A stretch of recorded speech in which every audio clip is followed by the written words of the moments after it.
Eu sou contra o relatório e o que precisava ser feito é ter depositado corretamente o que tinha que ser depositado para o Instituto.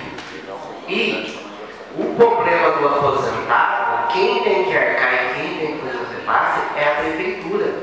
Ele casou com a viúva, herdou os filhos, trate dos filhos. E isso não está sendo feito. Ontem eu assisti uma reportagem na TV Sudoeste, no qual é um absurdo, é lamentável ver um senhor naquela idade, aposentado e com a dificuldade que está passando dentro de casa.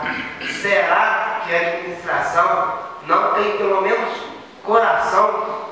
Será que não tem pelo menos amor ao próximo? Qual que é o respeito que nós estamos dando para o cidadão, para o aposentado do Instituto? Isso nós não podemos aceitar. Então, por isso, eu sou contrário a este relatório.